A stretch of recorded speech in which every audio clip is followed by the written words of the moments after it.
Welcome to the Top Order podcast. It's that time of the week. Again, it is IPL Power Rankings. The Lipshaw Index gets another outing as we're well past the halfway stage in the tournament. All of our predictions coming home to roost, it's fair to say, on the Top Order podcast. We're going to talk 1 through 10 in this week's Power Rankings, all coming up on the Top Order podcast. Stay tuned. How are you feeling with Stu on the right-hand side of you tonight, mate? It's kind of a nice surprise, isn't it? So Bordy obviously not with us this evening. He's down in windy Wellington for work, so won't probably have the same Australian outlook on the podcast this evening. No, we've just mentioned a couple. Yeah, we've just been talking off air about New Zealand. Big news of names there, T20 squad, which I'm sure we'll touch upon for the World Cup as we go through the podcast and talk about some of the players. But look, I guess we come to the Lipshaw Index. We come to the Power Rankings. I don't think there's going to be any surprises at the top of the rankings, but we are going to start, for anyone new to the podcast, with who we think's had the best week in the IPL so far.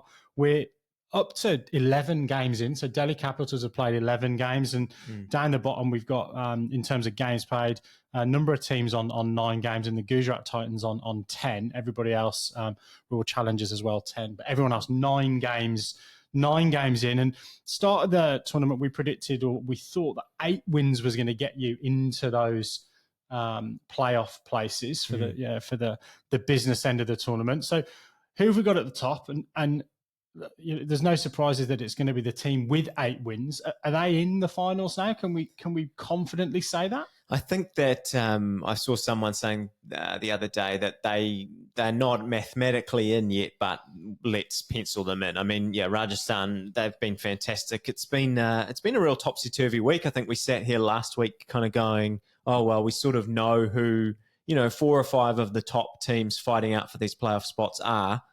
And then suddenly this week, everyone started beating everyone, and we're sort of going, okay, well, actually, does that mean, all of these teams are back in the mix? And I think my takeaway is that we might get back around to the end of this podcast and go, there are still only 5 teams actually in the hunt for these playoff spots. But it certainly was a topsy-turvy week. But among all that topsy-turviness, Rajasthan just keep rolling on. Honestly, 2 games, 2 wins. They chased down 179 against Mumbai, 1 down. Chased down 196 against LSG, 3 down. Contributions from everyone. Raj and I talked about it earlier in the week. Sandeep Sharma, Yashasvi Jaiswal. And then, then the latest game, it was Dhruv Jurel and Sanju Samson, really putting in more contributions. And I think, out of 3 of those people that we've named, it was sort of their first major contributions from the tournament. It came this week, and Sanju Samson's just had a super tournament, really. And I think now, we were just touching on World Cup squads. It sounds like the India provisional squad might be named today or overnight. And I have seen a lot of people putting Sanju Samson into that squad, which is very, very exciting for him. And look, it's Rajasthan just keep rolling on, don't they?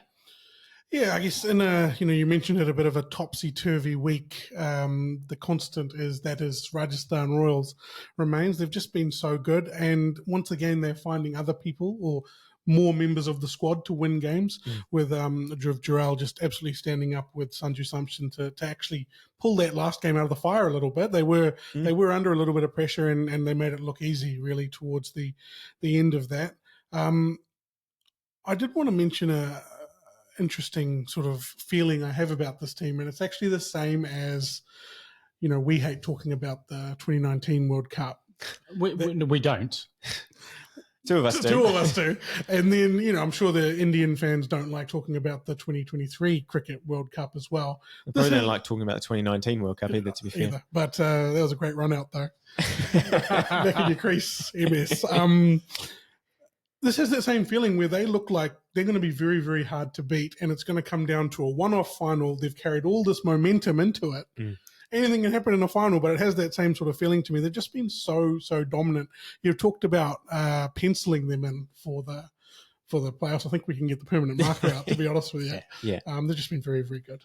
Yeah, I think what caught my eye this week was first real contribution from Jurel, who obviously had a pretty good series against, or half a series, I guess, against England in the Test series, and looked like he was going to potentially light up the IPL, but this is his first 50, I think, in the tournament. Yeah. Sanju Samson, we think he's on the plane, don't we? I mean, if you're not going to look at this as a set of performances for a T20 World Cup, then I don't know what you are going to look at in terms of the form book. It seems an obvious pick. Such a lot of talent in the wicketkeeper batter in India. Like it has actually, it's bananas. We like last, on Monday or Friday, Thursday, whenever we recorded, Raj, we big upped Rishabh Pant. You look at the rest of the squad. That means that someone like if Sanju Samson plays, then maybe KL Rahul misses out, and KL Rahul cops a lot of stick, but he's had a brilliant IPL. We're just talking about wicket keepers. Yeah. Yes, there's young talent like Dhruv Jurel, there's Ishan Kishan, there's Jitesh Sharma. Like there's so many players. It really is an embarrassment of riches for India in the wicket keeping stocks. But even those guys are getting selected. They're getting put up against guys like Shreyas Iyer, like KL Rahul. I know he's a keeper as well, but they're actually in the mix just from a batting perspective because we kind of know, I think, who's going to take the gloves. Yeah, Rishabh's going to have the gloves, right? I feel so. I don't know if you've seen much of his keeping so far. He has been outstanding behind the stumps in the last couple of weeks, definitely. Yeah, look, he's been really good and seen quite a lot on Instagram as well, like the way that he's been rehabbing. He looks as if he's really taken some of that time. And I don't know because you don't see what he's done behind the scenes, but it seems to me as if whilst he was probably coming back from that injury, there was a bit of technical work going on, that he was able to do with his keeping as part of that. Yeah, rehab. He looks really strong. He's getting in really, really good positions, particularly up to the stumps. Yeah, he's looked really, really good. And I think for me, the Samson conversation is he's there as a batter. I don't think he's, he might stick the gloves in the bag. Yeah. I wouldn't have thought he's going to wear them. Where do we go next, Stu? We're going to stick with the table, stick with the form book? We're sticking with the table. It was up until last night, I sort of didn't know where I might go with the number 2 spot because of all these games kind of going all over the place. But KKR with a win against Delhi have retained that number 2 spot. 2 games. They did lose to Punjab earlier in the week, but I think if you can qualify that by saying that they actually still did score 261. Obviously, it's not good to lose when you score 261, but I think in terms of how they're tracking, I think they're probably still happy with the batting side of that performance. Mitchell Starc wasn't there in that game. And then I thought this game overnight was quite an important one because Delhi's just been red hot this week. We talked about them last week as a banana skin team. They're a side that had started to hit some form and, KKR just crushed them overnight. Really, convincing 7-wicket win, which again moved them, outright to second, ahead of this clump of teams that are on 10 points. So, look, after the run fest that we've kind of had, it was a little bit refreshing to see a game where the ball actually, took a little bit of turn and took a bit of grip off the pitch. And I think as a KKR fan, probably the number one thing I'm taking away from that is Varun Chakravarthy's performance, because I would say he's had a pretty disappointing IPL. I know if you looked at the stats, I went and had a look today, he's taken 11 wickets from 9 games now, average of 27, economy rate of 9. And that kind of gives you the impression that maybe he's had kind of a consistent performance through the IPL. But I would say it's been really mixed. He's had a couple of little moments, but on the most part, it's been disappointing. So, yeah, that was the biggest thing. And I think you get him, you've got Nareen, and suddenly your bowling, at least through the middle stages there, looks a lot more balanced and a lot more under control when you've got these young guys like Vaibhav and that are really being able to help, I guess, Mitchell Starc, who is still having a bit of a shocker of a tournament. Yeah, I think that is important to note, the Mitchell Starc thing. He is clocking up some air miles. Yeah. He is definitely keeping the scorers working with the runs that are coming off his bowling. I would like to ask Baldy if he was here, is that a concern for him going into the World Cup? Because this isn't really turning a corner. Every now and then he looks good, but it's probably going to be similar pitches in the Caribbean and in America. I'm assuming to India, maybe a little less suited to pace, perhaps. But look, so that's one thing. Chakravarthy, very good. He's had a couple of performances. He was very good in this innings or this game. I like how he sort of had the ball swinging. The spinners are definitely coming into it now. The ball is gripping. You mentioned there as well. But this win was a good one because it consolidated a loss that the Sunrisers had, and it shows how bad that loss earlier in the week was against Punjab. I know they scored a lot of runs, and you can't be sad about that. But they really, if they had won that, they would really they're pretty much of put themselves into the playoffs. Yeah, I think the other thing for me, for KKR, who were one of the teams that I obviously keep a pretty decent eye on, is Shreyas Iyer's just kind of gone under the radar a little bit. He's had, I think, only 150 in the tournament so far, but if you look at the consistency, he's got, I think, 7 or 8 scores over, certainly over probably or around 30 and above, and there might be a sort of 20 odd in there, 28 or something in there. But he's just kind of providing that that sort of ballast, I guess, in the middle order. We've seen how good they've been in terms of the guys at the top, Sultan, Sunil Narine, and then we've seen those explosive performances that we would expect to see from Rinku and Dre Russ and Ramandeep to an extent as well throughout the course of the tournament. But Shreyas Iyer just been very, very consistent. Yeah. And I think that bodes well for where they get as to. well, I think. Venky as well, yeah. And then I think on Stark, it's been, he's taken wickets or he's essentially gone for air miles and not. Yeah. So I think when they get into those playoff games, you'd probably want him on your team sheet because he's quite likely to knock the cream off the top of an order. And they've probably got enough other bowling strength there. I think if he doesn't come off, it's, I guess, like a batter who's going to come off 1 out of 2. You'd probably take that, and probably that's Stark's success rate through the tournament. Maybe I'm being too harsh on him in this World Cup. Maybe 1 for 43 is actually okay. Yeah, the IPL. It is when you go for 260. Yeah, exactly. Yeah. So maybe I'm being too harsh on him, but be interesting to see how international stuff goes later on down the track. I guess just to finish on them, I mean, I did want to pick up on your point about the openers. They have been fantastic. I know a lot's been said. We talked a lot about Phil Salt. We probably kind of don't need to have that conversation again. And Sunil Narine, they've both been fantastic. But yeah, in this against in one of the games this week, they were 79 for none after the power play. The other one, they were 70 for none after 5 overs against Punjab. And it's just, I saw an article that they on Crick Info where they were talking about the openers, and essentially I went into it because I just wanted to see some of the quotes from Phil Salt and kind of talking about how I found it interesting that he was saying, just talking about risk really, and how they try and take risks but also minimize risks, take the right matchups and all of that stuff, which was quite interesting to get his perspective on that. But I mean, in that article, they pointed out that these guys have got the best economy, strike rate or economy rate, I guess, for per overs of the whole tournament. They've been fantastic as a partnership. And just on the run home, they've got 5 games to go. One of those, the last one, is against Rajasthan, so let's sort of leave that one out for now. But the other 4, they've got 2 against Mumbai, 1 against LSG, and 1 against Gujarat. So one of the sort of staples of KKR this tournament, they've beaten who they should, and they actually have also, aside from Punjab Kings, have lost to probably who they were going to lose to, maybe, or more of a 50-50 game. Yeah. So their run home is going to tell us a lot about what kind of side they are. Where do we go next, Stu?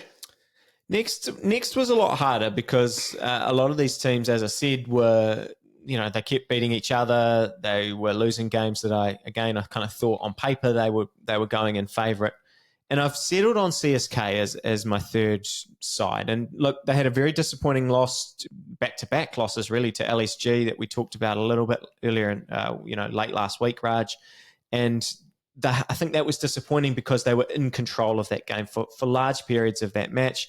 But they did bounce back with a big win against Sunrisers, another side obviously in this mix. And you could convince me that they are too high here. But I think I sort of come around on what we talked about last week. I said last week that I was concerned maybe a little bit that the fact that they're sort of so balanced and they play a more conservative style. I think it's fair enough to say they play a more conservative style than certainly the 2 sides that we've talked about, certainly Sunrisers.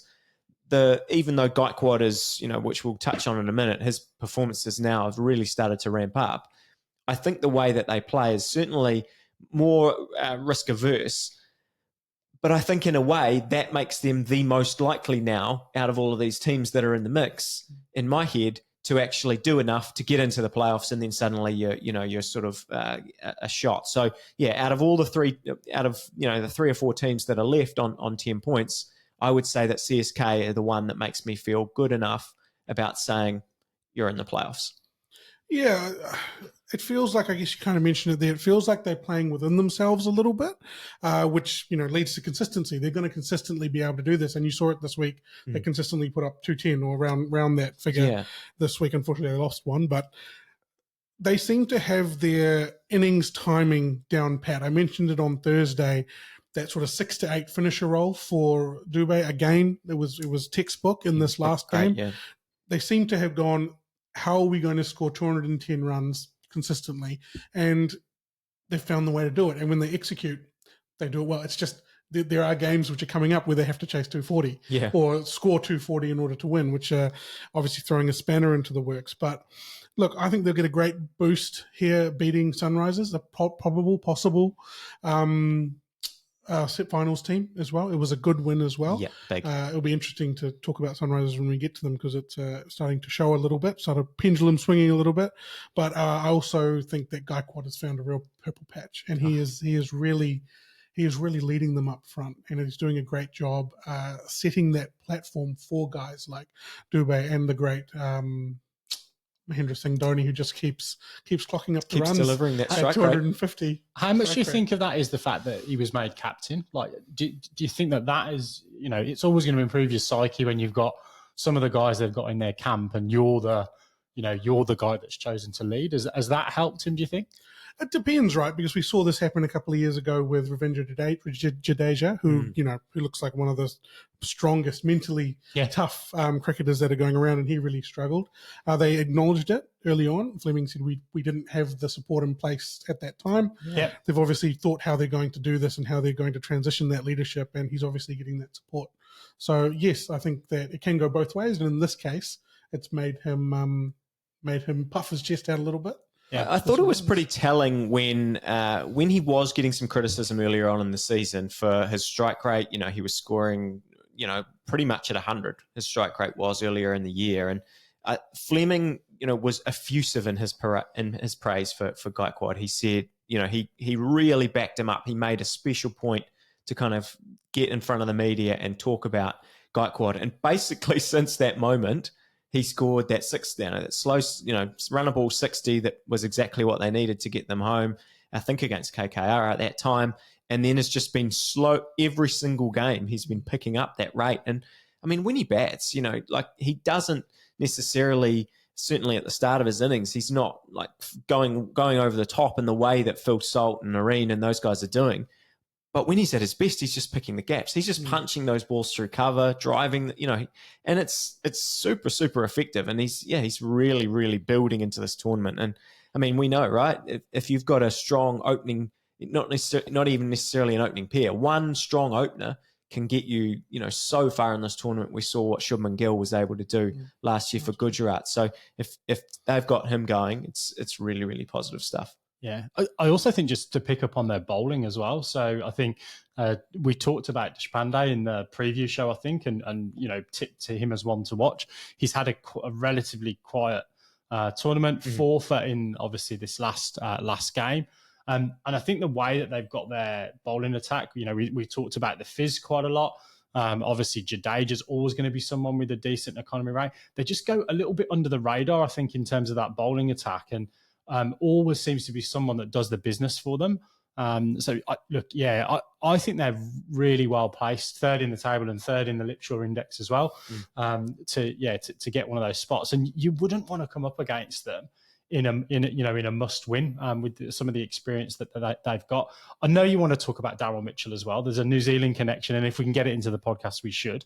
Yeah, look, I mean, from a New Zealand point of view, it's just great to see him get some runs. I mean, he's been sort of. I don't know that he's been struggling necessarily. He just hasn't he hasn't been able to kind of kick on. I think he's been able to sort of get into some innings, and then it's been time to accelerate, and he hasn't been accelerating. And he was left out of the side for a while, but now he comes back and gets 50. And I think that's 50 off 30 balls is exactly kind of what you want from Mitchell. And I think from a CSK point of view, if they're getting him going, they've got him to add to Dubé, who who touched on before. Who, if Dubé isn't in this India World Cup squad, then I really think they've got rocks in their head, because he is just such a damaging player, and the power that he has, and the way he's able to just he can just club it. Like the power, I'm not always a big fan of someone who just stands there and clubs it, but actually, that's what he does, and he can kind of hit anything, with that power over the ropes, in a better way, I think, in many ways than like sometimes we talk about with Glenn Phillips, that he's able to just kind of get his miss hits that go for six. But yeah, Dubé is doing a great job. Yeah, he definitely is. Just going back to Daryl Mitchell, who was a magnet for catches as well. I think he got five catches.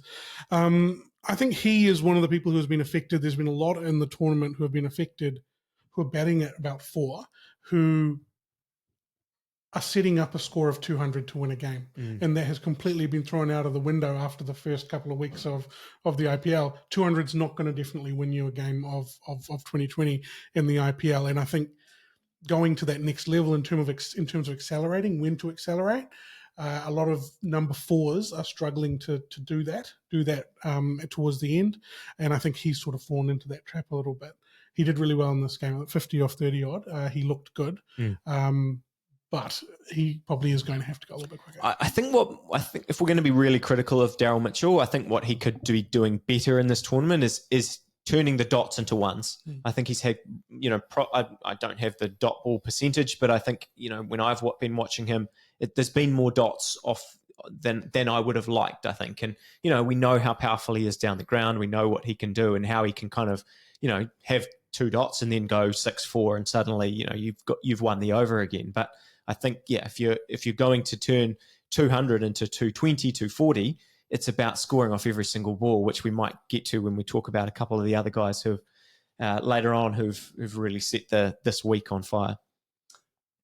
Let's move on. We're going to talk about a team that I'm pretty sure we have written off at some point in our power rankings, but they're coming in number 5, I think, on the list, or number 4 on the list. Sorry. Yeah, we're 4, and we're at LSG, and look, it was a great start for them earlier this week, knocking over CSK, and the second of those back-to-back games they have, winning both of those games has really put them in a nice position. Still in this 100, as Raj and I touched on earlier in the week. But then beaten by Rajasthan, which I guess at the weekend, there's no shame in that. We've talked about how good Rajasthan has been going.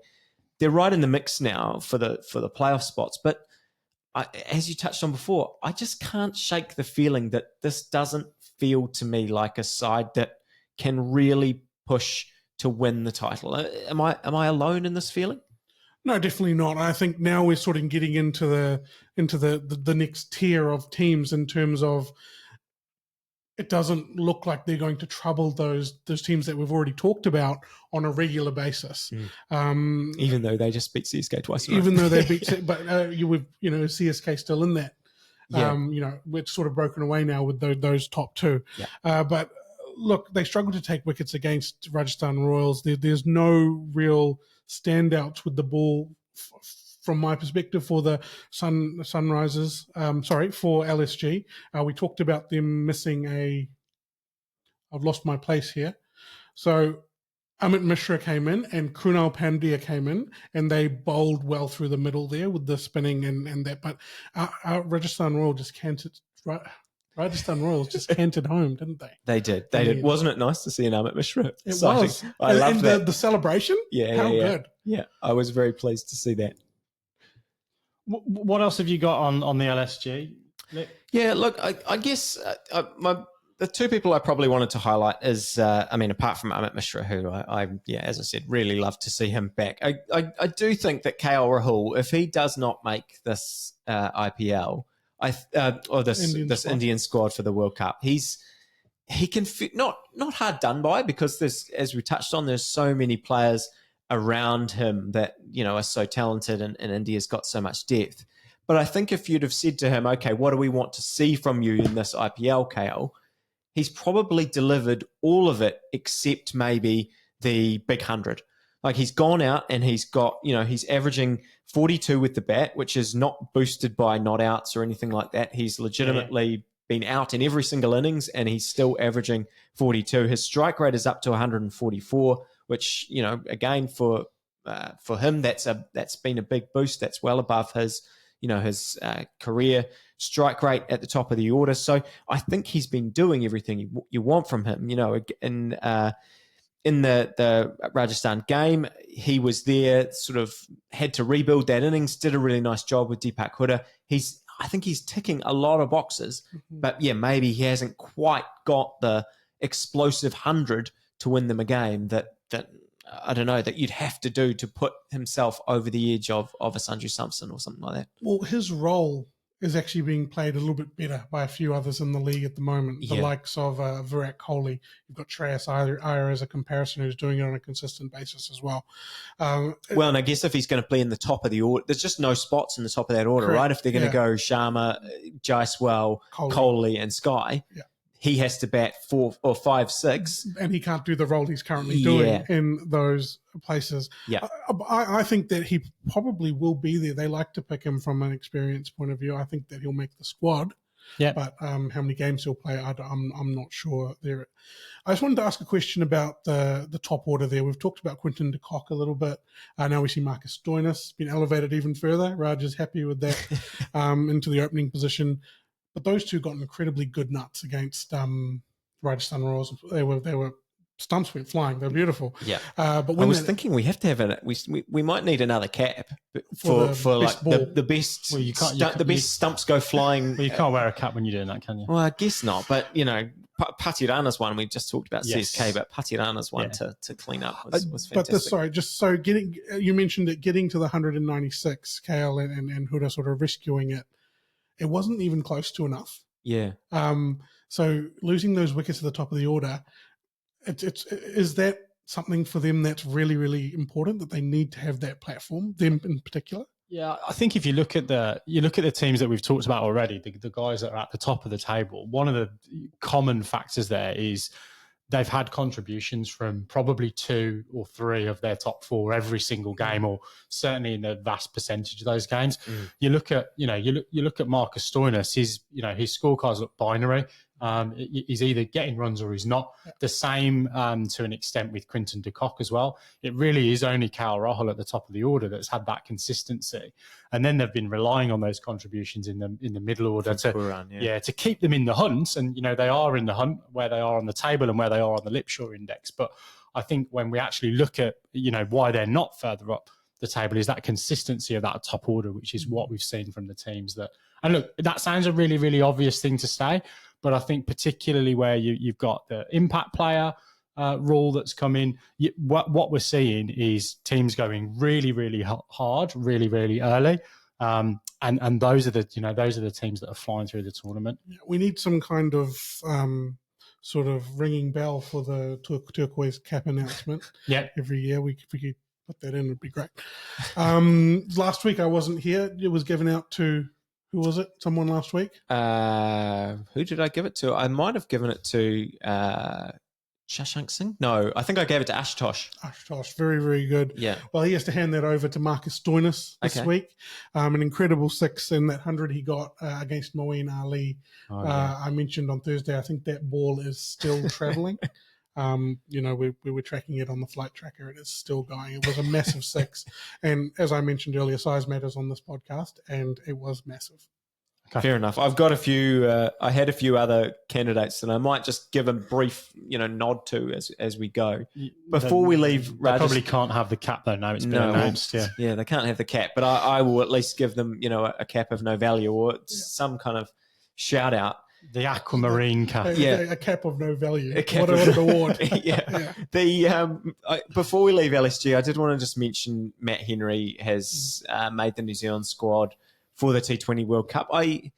In some ways, I was surprised by that announcement. I mean, obviously the fact that he's been so good and underrated, I think, in white ball formats for New Zealand, we've touched on a lot in the last few years. He's become one of our most important test bowlers as well. It's not that he's not a really good bowler.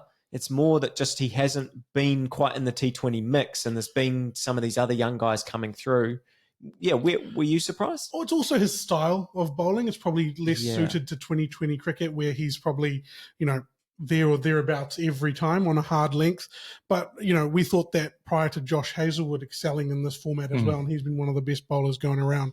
So I have no problem with him going in there. I like experience going into these bigger tournaments. And look, I don't think he's going to let us down. I'll put it that way. So fully behind the selection.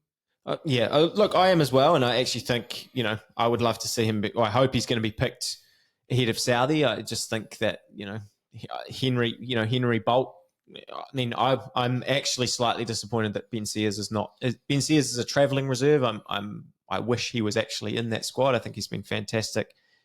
Those young guys stepping up in Pakistan for New Zealand. I know we're sort of getting sidetracked here, but we'll see. But I think it depends a lot on the wickets as well in this tournament. And we're playing on some grounds in the US where, there isn't a lot of history. So, there's the analysts haven't been able to do heaps of work around that. And you guys play some games, I think, in the US, don't you? No, not at the start. We're in the West Indies to start with. So I think that's probably why Henry's got the Guernsey. I think his ability to be consistent, I think is going to be important if they do play on some of those slower decks, because he's got the ability to bowl to one side of the ground, which I think is going to be, relatively important. And some of the guys that maybe can't do that are a little bit more luxurious on those kind of decks. But there you go.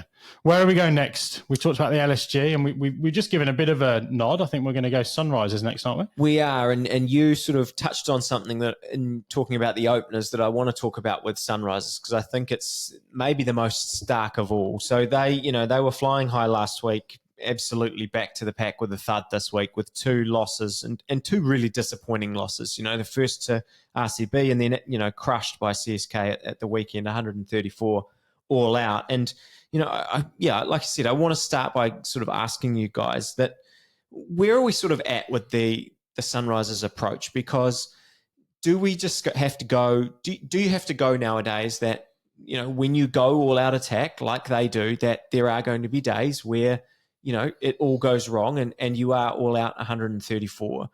Do you just accept that? Or does this week kind of suggest that they are getting a bit too reliant on Travis Head and Abhishek Sharma getting them off to a flyer? Otherwise, they don't win these games. Yeah, I think the sort of one-dimensional nature of the batting is sort of holding them back a little bit. However, in saying that, I do think it's a little bit deeper. We had Prophet Binksy a couple of weeks ago saying what is Sunrisers going to look like trying to chase a big score rather than them setting a big score, and they've been chasing here and they've sort of really struggled, especially against CSK, chasing a score of 200 odd. I just think that that one-dimensional batting is actually getting them into a bit of trouble. They were chasing 210. They didn't have to set 270. Yeah. It's a different style of batting that's required. But just before we go a bit deeper into it, I do think it's just generally across the sort of IPL, it's interesting to note that chasing 9s is probably, teams are finding that easy. Yeah. Chasing 11s is hard. So there's a very, very big gap there between, a small window there, where if you score runs as batting team first, you can really squeeze them on the team that's batting second, and that's the number. It's almost 220 that's hard to beat when you're chasing. Yeah. Yeah, I think especially the Punjab Kings. Yeah, look, I generally, I don't disagree. I don't disagree with anything you've said. And we talked about them chasing rather than setting last week. We try and come up with a lot of trends, don't we? And when we look at it, they've lost 2 and 2, and then you kind of go back to probably last week's podcast, and they're just 1 3 and 3. Yeah. So it's just how quickly the pendulum swings, and I guess that the litmus test of whether their approach works or not is whether they make the playoffs, and then the question is, do you continue with that way of playing all the way through the tournament? I can't remember the exact quote, but the most difficult place to be is an NFL locker room at halftime in the Super Bowl, and you change your plan with half a game to go. So that's going to be the litmus test as to whether or not they can get there. Because we talked early in the tournament about how well Klaasen and Markram were going. Yeah. We were saying Head was quiet. All of a sudden, he came alive. So look, I think for them, and look, again, real cliche, but they've got a game that probably you would say they should lose against the Royals coming up next. They then play Mumbai Indians, who we haven't even spoken about yet. which gives a bit of an indication of where they are from a table and a tournament perspective. So they've got an opportunity to kind of get back in. They finished their campaign against the Punjab, so they've got they've almost got destiny in their in their hands here. I think if they can have another little run, maybe not 3-3 or 4-4 like they did leading into last week, but if they can get 3 out of 5. Then you'd think they're at the very much back, at the races. I do feel like their bowling can go for a lot of runs here as well at times, even when they are scoring big runs, batting first. Pat Cummins is back to bowling fifth change in this game, I believe it was. Very strange to me. But look, I just think that we talk about momentum and we're going into the back part of the tournament here, 2 in a row, 2 losses in a row, 2 sort of bad losses in a row. The pendulum's starting to swing the other way, so they've got to do something quick. Yeah, and they strike me as a side that is going to double down, if anything. They're going to say, this is our approach, and we're going to play this way, and if it works for us, like you say, we'll get in the playoffs, and if we don't, then we won't, and, it'll go down in flames, because even the way that they batted in those 2 games, they were, 100 for 5 or whatever in a couple of those games, and Pat Cummins is out there swinging for the fences. They're not worried about run rate. They're going, we can win this game from anywhere, and we're going to keep going. So, yeah, look, I don't know that there's much more to say on them, especially in the sense that, I think you said it before, Binksy, we will find out over the next couple of weeks whether, how successful they can be with this formula. Where are we off to next? Potential banana skin, I think you've got written down. So DC, they've been a very interesting team, and they played 3 games since we last did the power rankings, and when we did that, we said they were a potential banana skin side a week ago, and before the KKR game last night, I was thinking maybe they're a side that's actually better than that, and I still in many ways think that they are. I think if you took out the start of their tournament, they are, if you probably took out the first 3 games of the season, they're one of the form sides still. Did RCB take out the first 8 of their... Exactly. I know that's not how it kind of works, but they've been a side that's suddenly found a formula that looks good, largely off the back of someone who we said that when we said they're done, it was because Mitchell Marsh was injured. Little did we know that Jake Fraser McGurk was going to come in and have maybe the biggest impact of any Australian probably throughout the entire tournament. And I mean, honestly, the way that he played in the last game, I want to read out, it's kind of ridiculous, but I want to read out his ball-by-ball chart of his 84 or 5 or whatever it was off 27 balls. Because stay tuned, it gets better after this. It is absolutely bananas. He first, he goes 4 forward, 6.416, which was first ball from Bumrah, 4-1, 4-4, wide, 4-4, 6. So that's 50 off 15 balls. 4114.6, which I've written down went miles and miles from Hardik. .466 out, caught it deep mid wicket, and that's 84 runs off 20. He had 84 off 25. He was, at that point we were going, will he make the fastest IPL 100? A dot ball from Piyush Chawla, and then hits one down deep mid wicket's throat, trying to get closer to that 100. But it has been phenomenal, and the last couple of weeks we've been saying, are they going to pick him for Australia? I mean, they have to now. He has just been fantastic. I think if they don't pick him, he must have not done something right. Is he in for one of Smith or Labuschagne then that were kind of half on the plane, do you think? Smith's not even playing. Yeah. Even if he gets selected, he sometimes doesn't play. Labuschagne is a red ball specialist.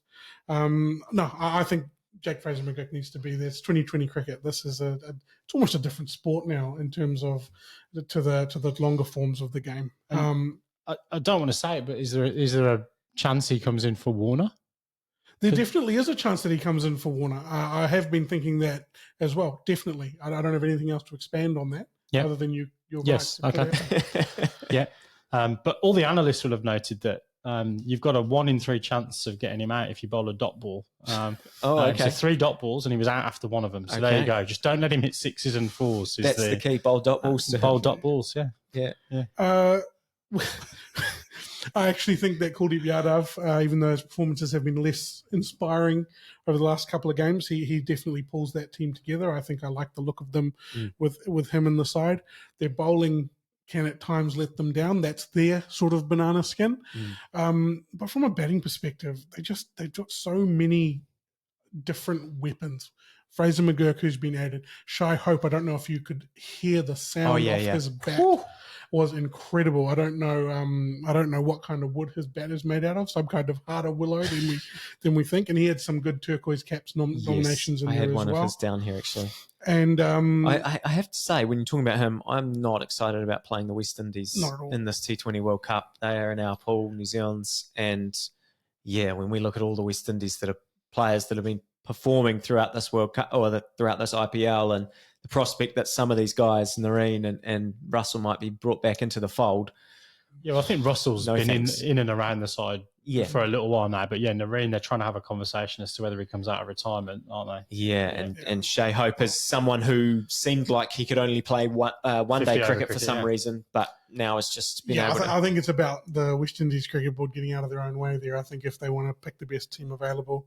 the last person I want to talk about, kind of an unsung hero, is Tristan Stubbs. He has been very, very good for the majority of this tournament. He made some of the bowling look absolutely amateur with his little flicks that he had towards the end of that game. One of the game against Mumbai, was it? Yeah, I think so. And he's been very, very good.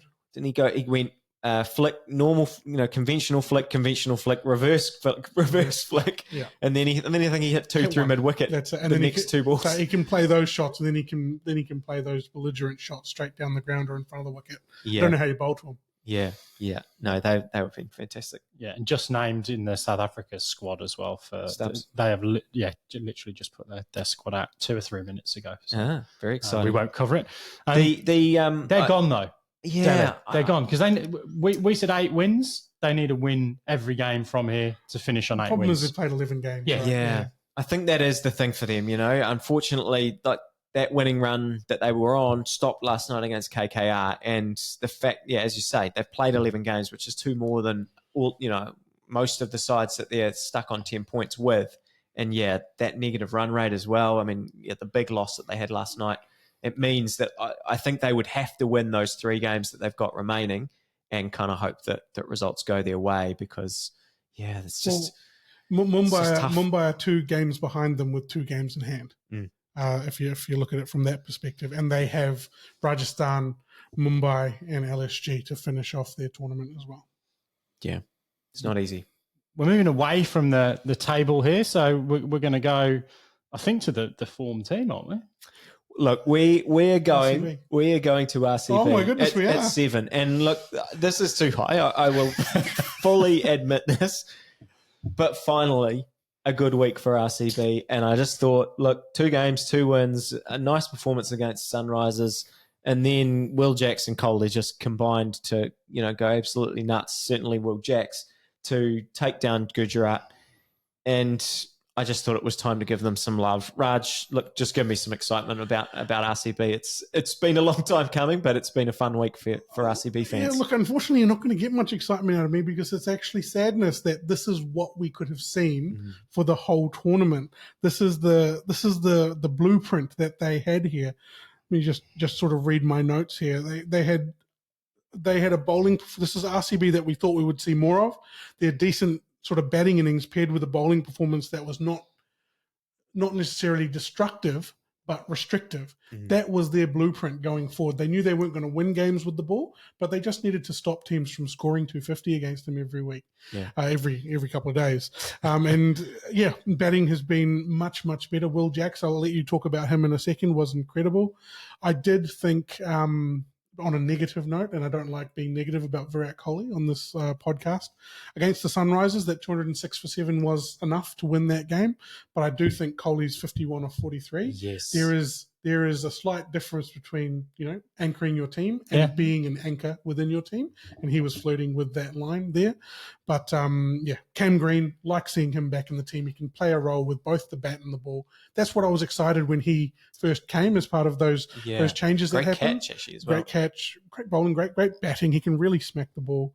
This is just, it's very sad because I thought that this is what we could see from RCB this year, a team that consistently scores over 200, 220. Little did I know that everybody would be doing that.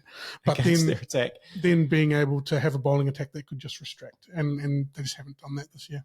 Siraj, though, had a little moment at least if we're talking about the Stumps. caps of no value or whatever we want to call those. Very nice delivery to hit the stumps. I also like Khan Sharma and Swapnil Singh. We've talked a little bit about the spinners for RCB struggling or not necessarily having those spinners.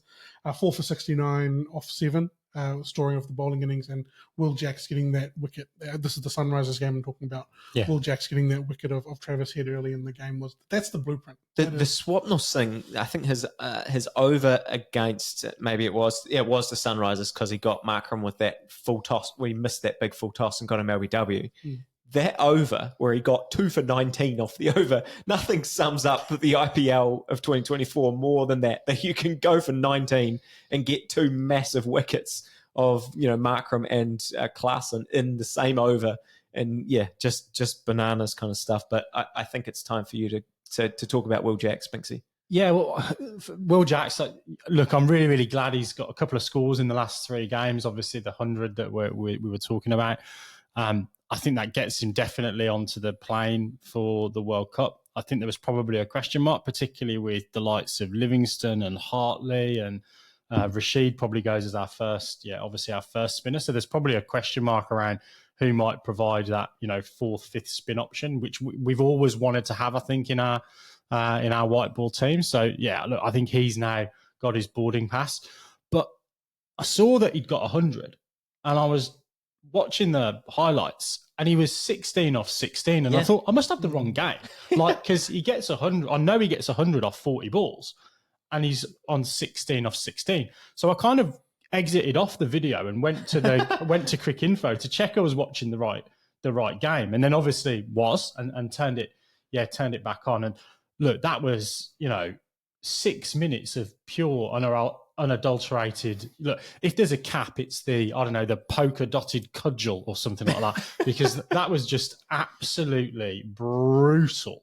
And we talk about the sound off the bat. The sound off his bat was really, really pleasant. No aesthetics in there, Raj. Nothing.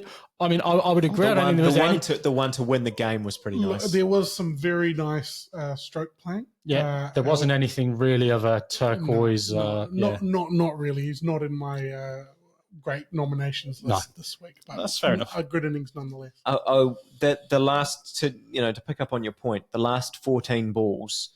I've got another run for you. You got it written down. Okay, make a cup of tea. 1 4 6 6 2 6 4 dot 6 6 4 6 6. 14 balls, 8 sixes, 3 fours. His final 63 runs of 14 balls. Yeah, just absolutely remarkable. But I certainly think for that last little run there, the 6 6 4 6 6, you've got to give a lot of credit to Kohli, who got him on strike. Yes. And was super excited, wasn't he? He was. Just a question for you, Binksy, putting you on the spot here. Yeah. If you had to guess, how many sixes do you reckon have been hit at this World Cup so far? This IPL so far. 633. Not even close. So it's in the 800s, isn't it? It's approaching 900. And it's funny. And it's not even 50 games yet. It seems silly that I'm going to say this, but I saw that number and I'm like, oh, that must be for the entire IPL. And then I'm like, no, that's not right. I couldn't believe it. 800 sixes so far. Yeah. So that's a record already, presumably. No, it's not. I don't think it is yet. No. But it is. Still a lot of games to go. It's an astonishing number. And, again, I saw an article this week as well saying, have sixes kind of lost their luster because they're happening so much? And I mean, in a way, they kind of have. Like, I don't think it's a silly thing to say. I do think this is probably a bigger conversation to have, whether this is actually interesting cricket to watch. I love watching batting. I love watching, cricket in general, but the bowlers just don't have a shot here, and a lot of times here, and it's incredible. I think, when we sum this up at the end, that's going to be an interesting conversation to have. Absolutely. Yeah. I think we could go into that for a long time. Well, let's move on. We're going to go to the oldest trick in the coaching book, which is piss off Johnny Bairstow, and then you get a performance out of him in the next game. So obviously dropped for one game and then back into the side in 100. So we've got Punjab next, I think. We do. We have Punjab, and just the one game this week, but a super impressive win against KKR. Finally played a match that didn't finish in the final over. They sort of figured out that, if you don't finish the game in the final over, you've got a much better chance of winning. But it meant that they chased down 261 in the 19th over, I think with about 8 balls to spare, only 2 down, thanks to, that top quality Johnny Bairstow innings. And, you just talked about Will Jacks being on 17 off 17. Bairstow was on 16 off 11 balls in the chase. And then he hit a 6 that made Danny Morrison go, "Happy Humpty here at EG." And I was like, what? Happy Humpty? Which I think sort of happens every time I hear Danny Morrison talk. I think I've touched on him before, but at that point, that was part of a 24 run over that just kick-started them. And he ended up getting his 100 off 45 balls. He was batting with Prabhsimran at that time. They ended up getting 93 off the power play. Like, it was just carnage. And then even going into Shashank Singh, which who we might touch on a little bit later. But yeah, Bairstow, any words from you? Look, just when you kind of put him into that position, he tends to want to prove you wrong. And look, he's the kind of player that's going to come off, and certainly came off in that game. They didn't bowl particularly well to him, I don't think. But yeah, look, the one takeaway for me is that Danny Morrison as a commentator. He's one man that cannot be replaced by AI, because you just cannot predict that shit, can you? No, but I actually really enjoy it. I know, other people may not have that same. No, I don't like it. I actually really like it. And look, he keeps getting contracts, so he must be doing something. I think the IPL and the 6-hitting bonanza is the place, but there is no better commentary place for Danny Morrison in that sort of environment where sixes are flying all over the place, because things are getting fatted all over the place. If there was a game on Mars, that would be the place for him. Happy Humpty, it's certainly fun. Where does Bairstow fit in the England squad though? Because you've got now a few different options, I think, at the top of the order in terms of you've got Buttler, you've got Salt, you've got Jacks, who's making a bit of a case now. You've got Bairstow now. So there's 4 guys who could potentially open. And I think certainly maybe it comes down to where Joss Buttler wants to bat, because in the past he's flirted with batting at different spots. And he was sort of in the middle order in the last edition of the World Cup, was he? So no, I think Buttler opened the batting. Yeah, so I think they did have an experiment with him down the order. So I think I've kind of did a little bit of work on this. So I've got Buttler as one of my bankers, and I think I've got Salt as a banker, and I think you have to pick Salt, and I've got Brook as a banker. And then I was really struggling in terms of the other batters that I think might get a gig. Bairstow, I think you have to pick him because, and it sounds really, really weird, England probably don't have 4 or 5 absolute gun pure batsmen. They've got the likes of your Livingstons. They've got someone like a Jacks that can come in. They've got a Moeen Ali, Roy's Gomberger. So I think Bairstow, Duckett's going to make the squad. So I think Duckett's probably going to make the squad, and I'd kind of they're going to pick one, I think, of Duckett or Crawley, because they've given them both a run in T20s. Yeah. I think Duckett's probably been the better of the two in terms of strike rates and all that kind of stuff. So I think he's on the plane. But Bairstow for me now goes into that.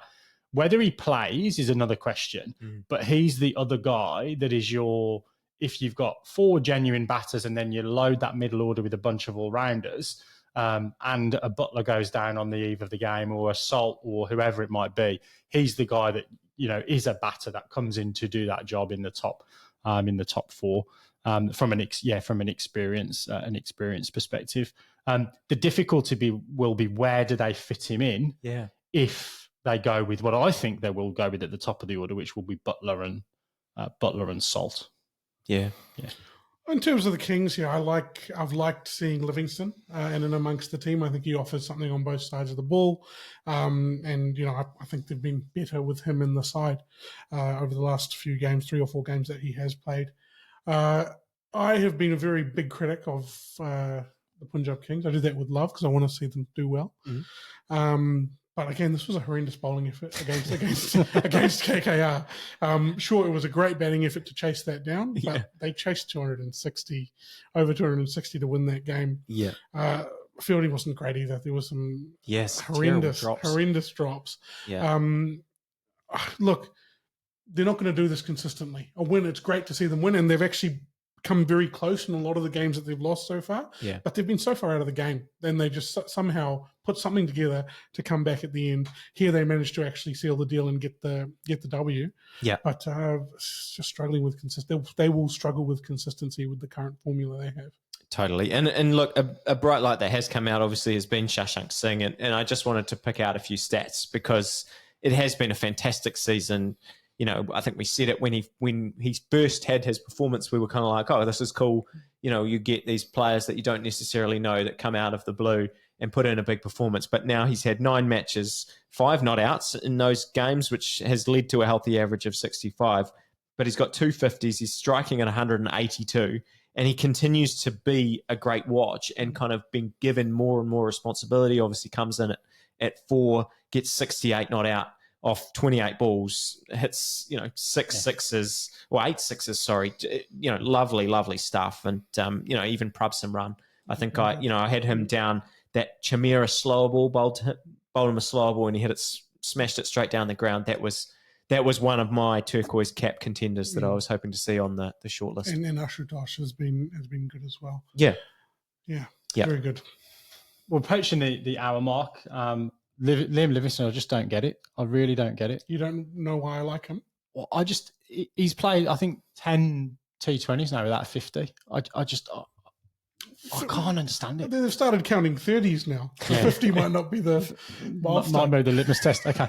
Where are we going? Where are we going next? So not quite the bottom of the pile, but very close to it. Yeah, down at 9, I've got Gujarat Titans. And I think we looked at their fixtures over the past couple of weeks and we've been going, look, they've got sides below them on the ladder. This is their chance to make a big run, but they just haven't been able to take it. 2 games, 2 losses, going down to DC and RCB.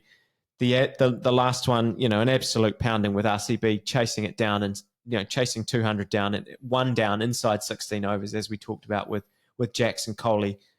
It's just been a really bad week for the Titans, lads, and I don't even know what else to say apart from probably the person that the thing that I thought was their banker in their bowling that's gone off the rails over the past week. Someone like Mohit Sharma, who was the leading wicket taker in last season's IPL. He had 14 games, 27 wickets, average of 13, economy rate of 8.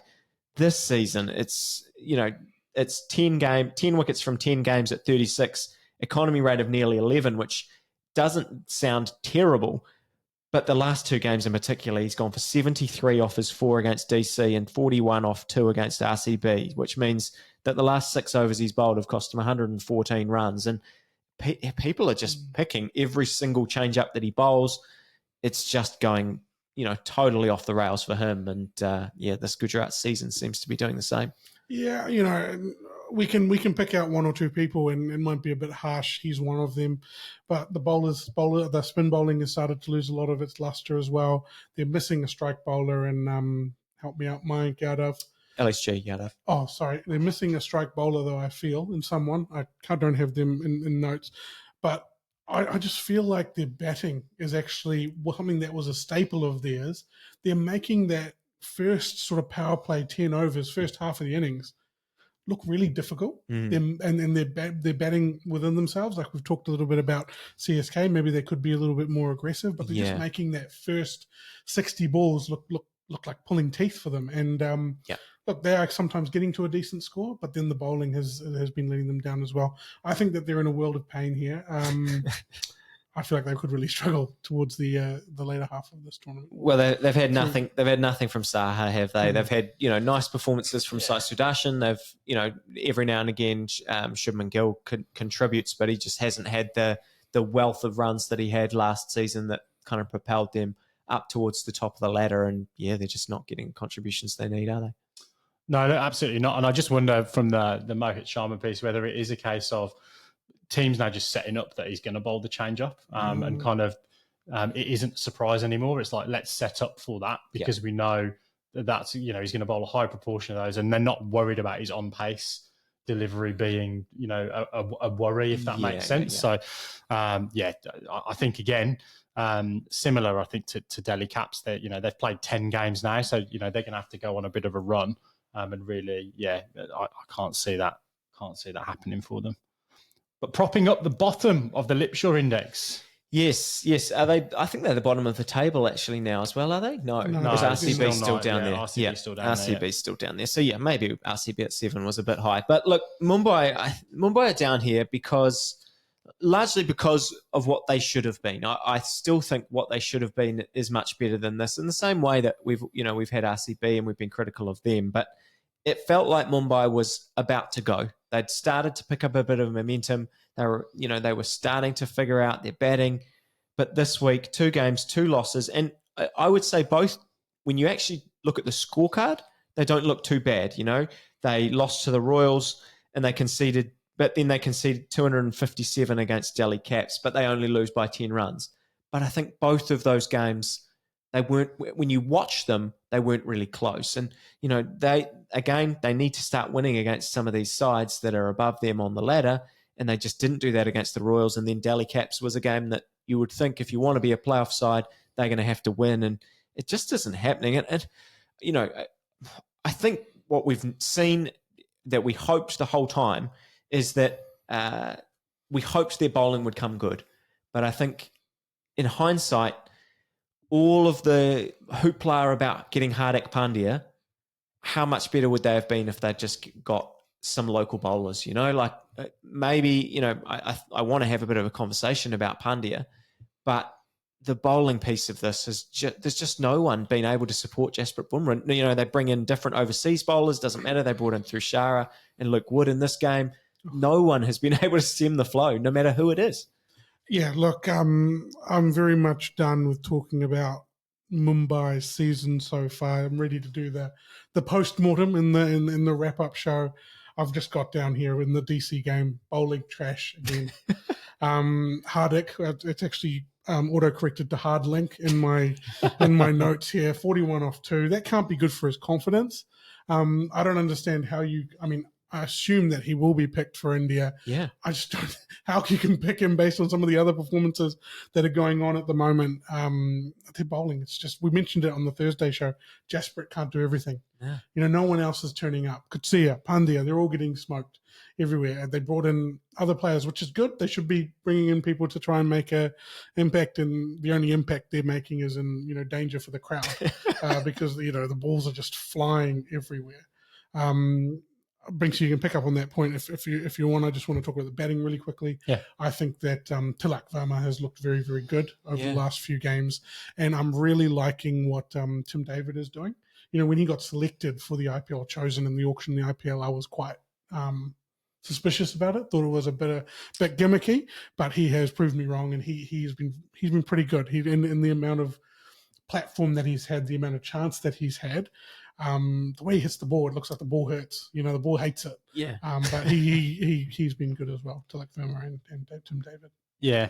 To pick up on the Tim David piece, absolutely. I think, particularly because he is just, I don't want this to sound harsh, but he's a one-trick pony. He's a guy that bats in that position. Yeah, bats when there's 4 overs to go, but comes off. On a ratio that is not what you would expect with the level of risk versus reward that he goes with. So, he's been mighty impressive. I think really for Mumbai, the only thing that I can see now for this tournament is individual performances for this World Cup squad. We'd have been talking about Ishan Kishan, probably pretty much guaranteed a spot as probably backup to Rishabh Pant in that World Cup squad. You've got to say that we've talked about it earlier. He's gone really off the board in the last 4 or 5 games. He needs to probably come to the party if he wants to have any chance of usurping the guys that we've talked about, particularly Samson maybe and KL Rahul as well. He's had a fantastic IPL. So not a lot from me, but I wouldn't want to be in that. I wouldn't want to be in my end of year appraisal with the owners. That's for sure. Where are we at with Hardik then, maybe to finish? Because, I don't want to jump on the bandwagon of the Hardik criticism because I think a lot of undue criticism has come his way in this IPL because of the way that transfer kind of played out, the whole captaincy thing. People obviously weren't happy with that. So I just want to focus on actually the on-field performance. And I don't know how you can look at his performance and actually regard him as an all-rounder for their side. I think it's really difficult. I mean, look, obviously, people can have a few bad games and turn things around. We talk about someone like Mitchell Starc. He can suddenly come in and take a bunch of wickets. But, I'll give you some numbers for his season. So, he got 46 off 24 balls in that chase against Delhi Capitals, which helped slightly to boost some of his stats. But he's averaged 24 with the bat, which with a high score of that 46, strike rate of 150, which is pretty good, but only 4 wickets from 9 games at an average of 56 and an economy rate of 12. For a comparison, and I think, again, there's no real comparison for Hardik in terms of an Indian local player, because there is no one really out there that kind of does the batting finisher kind of piece, or, can be better than a finisher, can kind of bat in the middle order when he needs to, and, bowl decent seam. There's no one that really fits that bill, and that's kind of why he's been, seen as a prized player. But if you look at someone like Akshar, for example, averaging 26 with the bat, 135 strike rate, high score of 66, 7 wickets from 10 innings with an economy rate of 7.3. And Jadeja is similar. Well, not similar stats, because he averages 78 with the bat, but that's boosted by a lot of not outs. Strike rate is down in the 130s as well. Not as many wickets as Akshar, only 5 from 9 games, but again, an economy rate of 7.5. And when you're sort of thinking about how do we want to build our team for the 11, I'm sure that he will be on the plane. I'm probably sure, I feel pretty confident he'll be in the 11, but I think that the selectors must be concerned that they're just getting nothing out of his bowling. And if you're getting nothing out of his bowling, that means I think you've got to put him in the class of, okay, who else is he competing with in terms of that batting spot? We've named that top 4 before. Is he playing better than Sanju Samson, than, Shivam Dubey, than Rishabh Pant, than, Rinku Singh, although, Rinku hasn't had a huge amount of chances in this IPL because of KKR's batting. But I would pick some of those other guys on their current form to fill out those finisher roles, and even DK or someone like that. So, I don't know. This has been a particularly bad tournament for Hardik. Yeah, I think it's very easy to sort of jump on people when things aren't going their way in terms of this tournament, but it has been particularly bad. However, I do think that taking someone out of this environment, putting him into that Indian environment, you could see a completely different outcome in terms of how he plays and the success he has, and the way that he lifts the rest of the team as well. He is one of those players that has that effect, that locker room effect that a lot of teams look for. It's been you mentioned it, a horrible IPL for him, and there are so many other players that are doing a great job in slots that he would fill. Yeah. But there is no one who covers both sides of the ball in terms of the pace bowling and that power hitting or long-term batting if he needs to. So it's a tough one. I've given you no answers to your questions. I've pretty much agreed with you. That's where I said I think he has to be on the plane. Yeah. I think he has to be on the plane because he offers something that some of those guys are unable to offer. So he's a seam bowling all-rounder. You mentioned Akshar and Ravi Jadeja and some others that can bowl spin and probably fulfill a slightly different role with the bat. Yeah. So I think for that reason he's there. I think when you kind of look at this in the post-mortem, it was a gamble, I think, to have him as captain, to give that locker room lift. Do you need a bigger locker room lift than Rohit Sharma? Yeah. I don't think that you do. But they obviously decided that was a route that they wanted to go, and they felt that it would give them some form of edge. But I don't think you can place it all on Hardik Pandya's shoulders that Mumbai haven't performed through the course of this tournament. And there's nothing to say that he doesn't come back and have a stellar IPL in 2025. But yeah, it's a poor set of returns, and particularly when you look at any stat that you care to look at from this season or even from his career, it's difficult to kind of make that stretch to say that he should be in that role. But there's a little bit of X factor in there somewhere, isn't there? That just maybe hasn't meant that he's got the turquoise cap or the polka dot cap or any of the caps for the course of this instance of the IPL. Yeah, the bit of that magic hasn't transferred back to that he seemed to have a Gujarat that lifted everyone up. Just hasn't translated this season, has it? No, definitely not. And just on that, you mentioned Akshar Patel a little bit there. I would like to have a look at his bowling. I haven't looked at it with Kuldeep Yadav on the side. I feel like it's definitely he's had the Kuldeep Yadav effect of improving his Akshar's returns as well when he's been in the side. I think they work really well together, to kind of finish on that point. But I know Binksy's about to wrap us up. Well, we're over an hour and 10 now. So, we will give this episode of the Power Rankings the final curtain. I think just in terms of our recording, this is Tuesday night here in New Zealand. There's been breaking news all throughout the course of this podcast. So South Africa's T20 squad's been announced, as we said. England's T20 squad has just been announced within the last 5 minutes as well. So we're not going to cover this on this episode, but I'm sure we'll talk about it in midweek IPL installment. But for now, it is good night and good bless from us all here in Auckland on the Power Rankings. We will be back and it will be even closer to those playoffs, so our predictions may get slightly more accurate in the next week or so. But it is good night and good bless from us here. We'll see you soon on the Top Order podcast. Good night.